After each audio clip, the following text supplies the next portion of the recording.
大家好，我是邱平，我现在来到了山西忻州的一个农村，这里呢也是靠近大山。今天来看一座寺庙，这一座寺庙面积不大，里面呢确实有众多国宝、众多的看点。首先呢就是有一座宋代的木构建筑，还有宋代的彩树。最特别的是这一座宋代的木构建筑，它的柱子竟然是唐代的，这是比较少见的。我们之前说唐代的木构建筑只有3座，那这里呢被称之为是0.2座的唐代木构建筑。并且这座寺庙还有包谷真身像、肉身像。之前我们在山西绵山看到了一些肉身像，他们是佛家的或是道家的，而我们今天要看的这个肉身像呢，既不是佛也不是道，而是一个普通的少女，这是非常罕见少见的，甚至可以说是唯一的。那现在呢，我们就去这一座千年古寺看一看，了解一下它里面的故事。这就是寺庙的大门，叫做会济寺。最早呢是建于唐代，始建于唐，重构于世，今明元清屡次修缮，千年香火未断。也就是说，这一座寺庙呢已经有1300多年的历史了。虽然呢唐代的原始建筑已经损毁，不过呢这个寺庙呢还保存了2根唐代的建筑，现在呢还仍然在大殿里面，或者说支撑大殿。这座寺庙呢在唐朝是规模非常大的，香火也很旺盛，僧人也很多。不过呢，到了唐朝末年以及5代那个时期啊，占了非常多。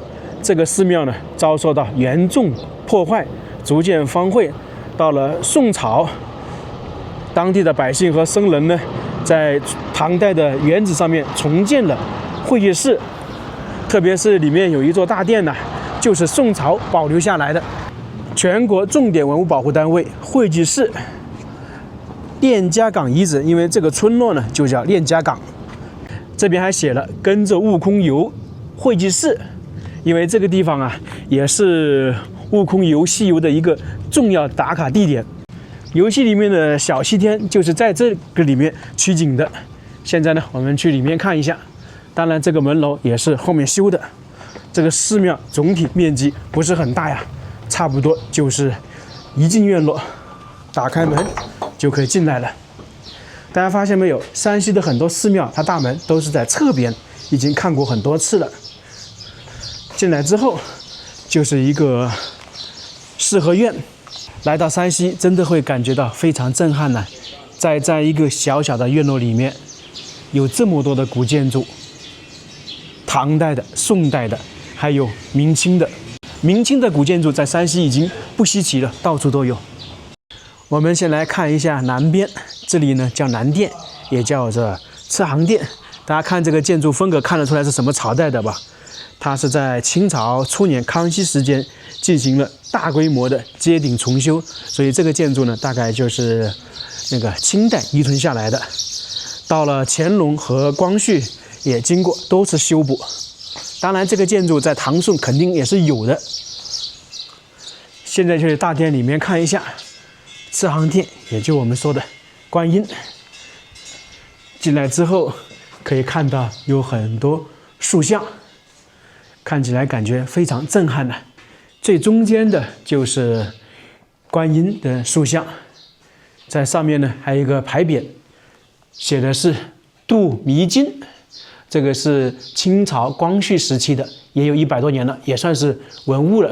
原版的度弥经，我们经常说的普度众生、指点迷津嘛。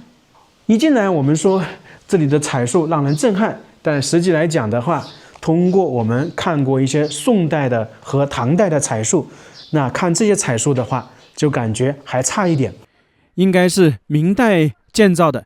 因为这座大殿呢是明代后面重建的，在清朝康熙年间经过重修，从而说从精美程度化是比不上的。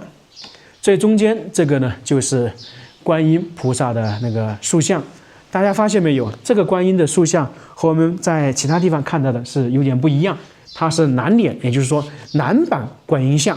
平时我们看到的是女版，这个呢主要呢是有一个说法，因为观音呢在唐代以及之前基本上都是男的形象，只是说经过一个演变，到了唐朝中后期开始，观音的形象呢就慢慢的变成了女版。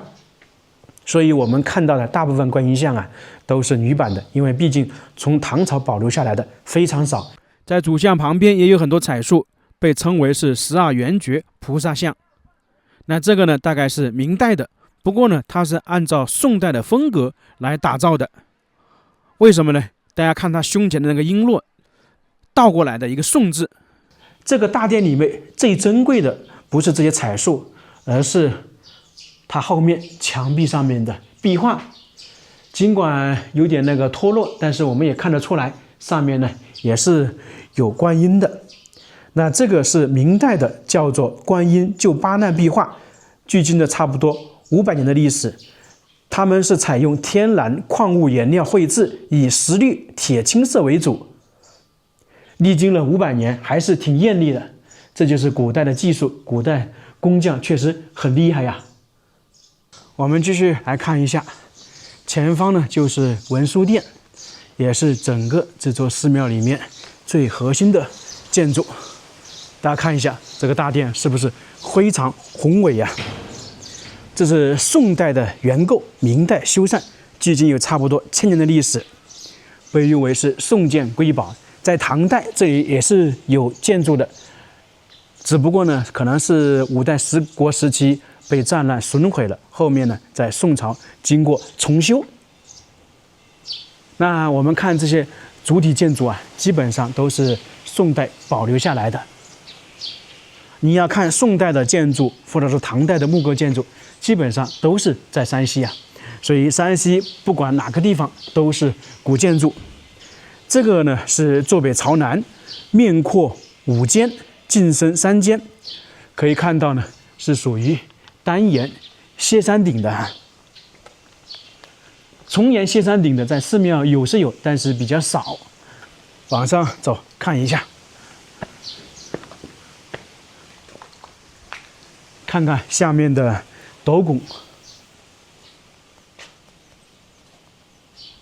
那这个斗拱呢，可以看得出来，好像跟宋朝是有所区别，因为啊，它在金代经过那个修缮进行了加固，加入了一些金代的风格，就是我们说的斜拱。在这里就看得比较明显了，这个斗拱呢，并不是笔直或者是正的，而是稍微有点斜，这可能就是金代的风格。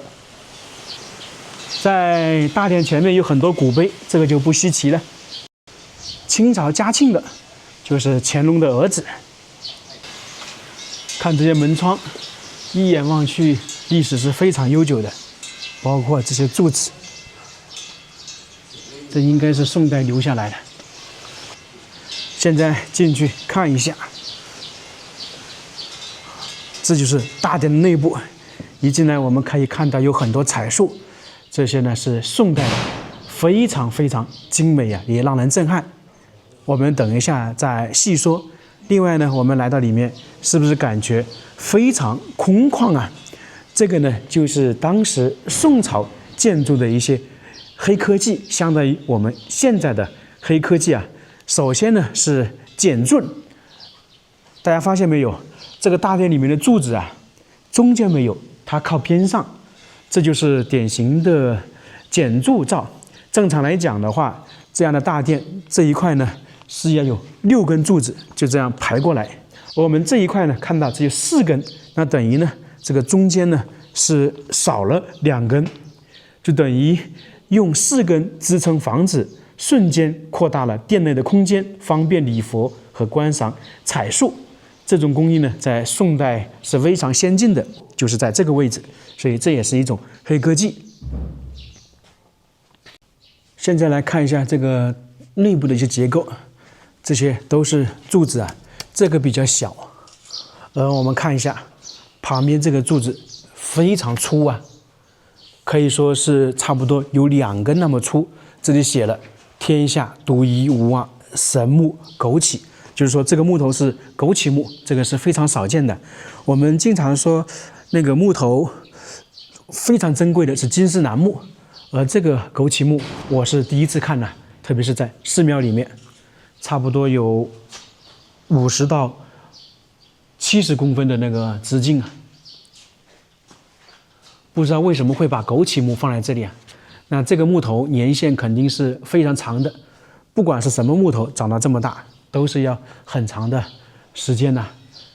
在这个里面，特别是侧边用这么大的，很有可能呢承重不一样吧，因为这个采用了减重法，那可能就把重心在这一块是弄得比较大。另外呢，我们可以看到这个柱子啊，在下面缺了一点，可能大家会觉得这是不是弯起来，原本就是这样，实际不是的。这主要是之前一直有传说，这个枸杞木呢能够治百病，特别是寺庙里面，所以很多香客来的话，就会把这里刮一下，刮回去，刮的人越来越多，就缺了一部分，就变成这个样子了。东边呢是枸杞木，在西边呢还有一根柱子非常粗壮，它叫做千古奇木罗罗曼，估计呢也是独一无二的。可能大家会觉得这是一整根木头，那其实不是的哈，它是经过了很多那种相当于是罗曼藤，把它编织起来，弄成了一根那个柱子，就相当于我们说的那个电线或者钢缆一样，它是有很多铁丝这样缠绕，慢慢的这样上去，变成了一根柱子，这是极其少见的哈，也是独一无二的。不知道为什么到现在也没有人能够解释得出来，在这个寺庙里面为什么会放枸杞木和那个罗曼。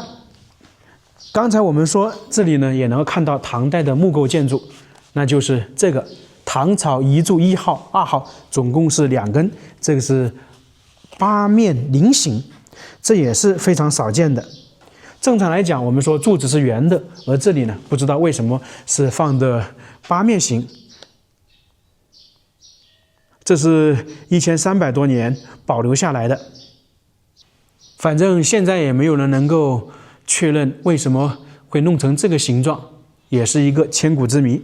那唐代保留下来的这样大的柱子，肯定也是国宝了。可以这样说，一座宋代大殿藏着2根唐代柱子，跨越唐宋2个朝代，见证了1000年的岁月啊！这种唐宋宋殿的组合，在全国古建中屈指可数，所以这个地方啊，被称之为是0.2的唐代木构建筑。看完了大殿那些木构建筑，我们来看一下彩树。这里呢是总共9尊宋代的彩树。距今呢差不多1000年的历史，确实是非常精美啊。不过呢，这里就有点可惜，就是其中有一些头部呢是被盗了，后面是重新加上去的，可能就有点不一样。我们先来看一下主尊，就是文殊菩萨，佛教中象征智慧的菩萨骑在一头青狮上面。那这个狮子呢，我们可以看到啊，它没有张牙舞爪，而是温顺回首。在这个狮子的左边，我们看到有一个人物比较小啊，他的形象呢，感觉啊有点不一样，特别是他的衣服比较华丽，这样一看得出来，他的身份呢有点不一般。他是叫做尉斯人，也是说的于田王。于田大家可能不熟悉，他是当时古时候西域36国之一，相当于我们现在的和田地区。那这个人呢，就是这个国家的国王。传说呢，他十分信仰文殊菩萨，自愿呢为菩萨御师。那在文殊菩萨的右侧，站在莲花上的少年，就是善财童子，就是我们现在看的这个更小一点的。那在这里呢，我们也得说一下，就是他的头部是后面加上去的，包括上面的文殊菩萨都是如此啊。另外再往外2边呢，就是胁侍菩萨。在这里得说一下，在唐代中期之前，各个寺庙的佛像、彩树、菩萨像等等，它是按照理想化，就是想象出来雕凿的。